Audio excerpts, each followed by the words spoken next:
Happy Wednesday, everybody. My Wednesday is off to a good start. I'm out here with a second cup of coffee on just a beautiful day.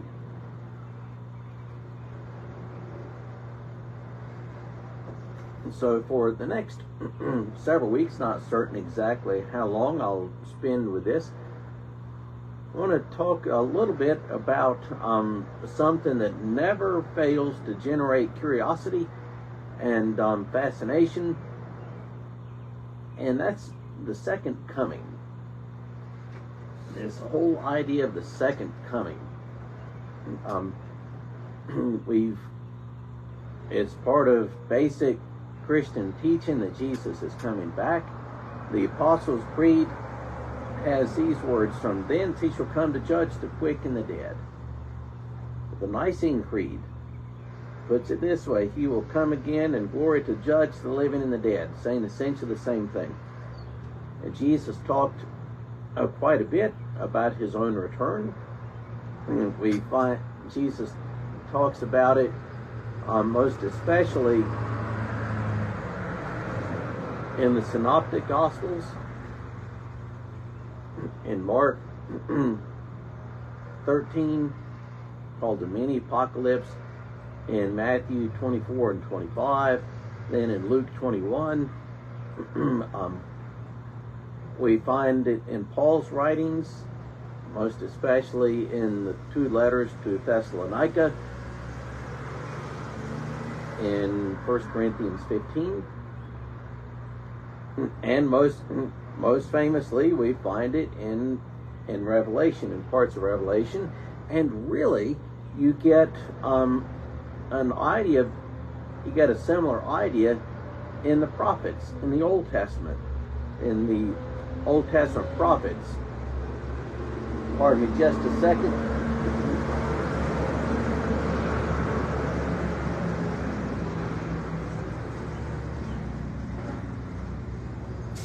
Two big wreckers went by. In the prophets in the Old Testament, they have this concept called the Day of the Lord. The Day of the Lord being a time really, when God personally intervenes in human history to set everything right. And in the New Testament, you have the same concept, but it's simply redefined, if you will, in light of Christ. So the second coming is part of basic Christian teaching that Jesus will return. Beyond that, there's not a whole lot of agreement. There's lots and lots of opinions about the topic. There are, I guess you could say that there are as many different opinions about the second coming as there are people who believe in it. Some churches and some Christians basically talk about nothing but the second coming of Christ. And other Christians and / churches never refer to it at all, and sort of pretend like it won't happen. So over the next several weeks, we'll delve into that. What do we know about the second coming? What do we know about it? What are some of the topics that relate to it? And hopefully along the way clarify some things, maybe answer a couple of questions you might have.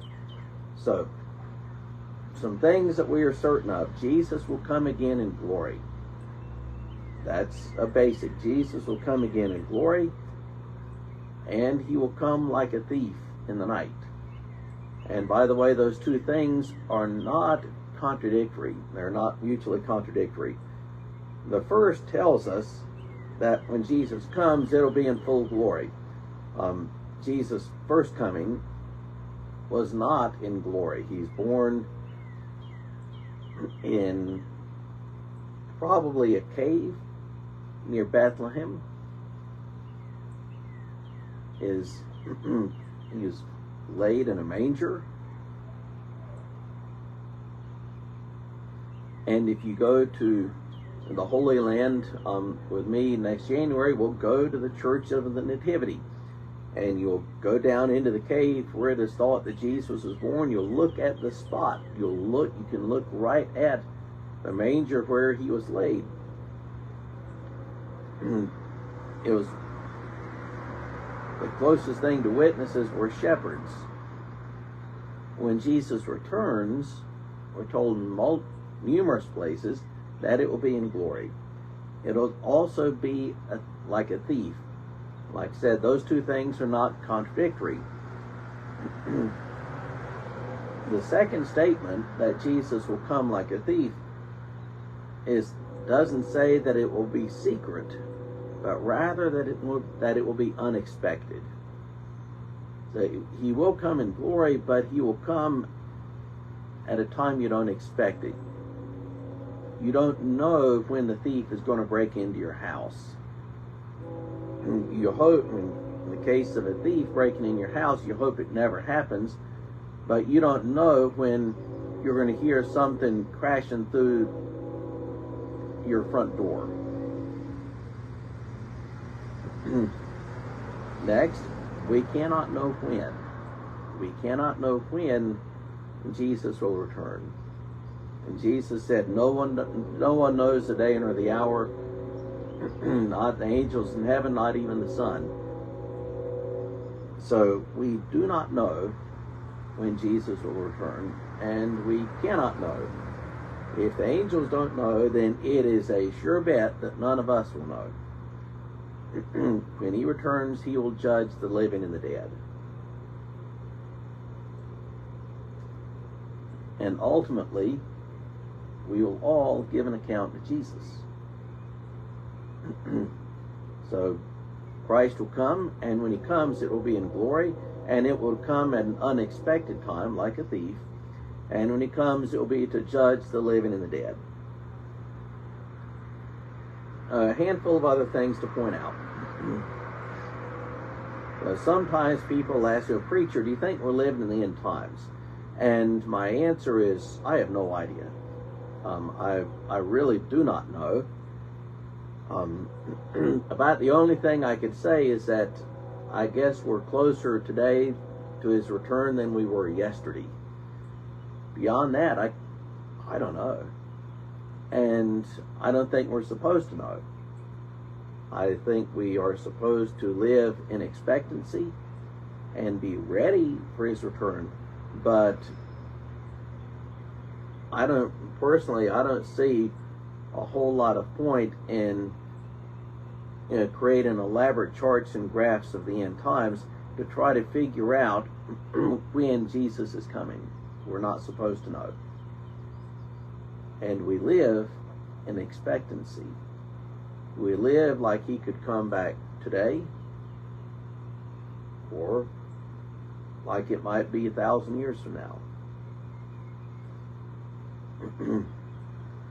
Like I said, Jesus is pretty clear that no one will know when he's coming.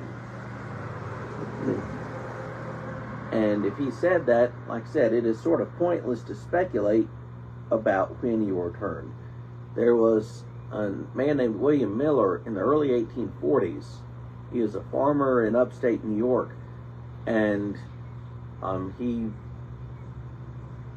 was swept up in the Second Great Awakening and was really devout believer, and he got really captivated by this idea of Jesus' return and tried to figure out exactly when he was going to come back. And so he spent hours and hours and hours trying to compare this obscure passage in Daniel with that little bit of Matthew, with this little bit of Revelation and stuff from who knows where else. And he came up with a particular day and time when Christ was going to return. He began teaching this, and he and some followers went up to the top of a hill on the day that he had figured out that Christ was coming. And well, guess what? Jesus was a no-show. It was obviously a little embarrassing. So he went back to his books and tables and charts and found what he thought to be an error and produced another date and went back to the same hilltop, and you guessed it, Jesus was a no-show. We don't need to be that. We cannot know when Jesus is going to return. All that we should do is be ready to live in expectancy. And the last thing that I'll mention, and I think this is important, to live in expectancy and not live in fear. The topic of Jesus' return is not something that should be frightening for us as believers. If we as believers would say that we love Jesus, we as believers would say that we follow Christ, if those two things are true, it makes no sense in the world for Christians to be terrified about the topic of the second coming. It makes no sense at all. If Jesus is our shepherd and our king, then we should look forward to the day when he will return. We should look forward to it. This topic is not something that should send us scurrying down to our basements. No, this is something that should be good news to us. So, Jesus is coming back. He is coming back in glory, and he's coming back at a time that we cannot know. And if we cannot know it, we shouldn't spend a whole lot of time trying to guess it. We simply live our lives in expectancy and looking forward to it. So, that is some good news for a Wednesday morning, and I'll be back next week and talk a little bit more in detail about this topic and some of the particular things related to it. So have a great rest of your day.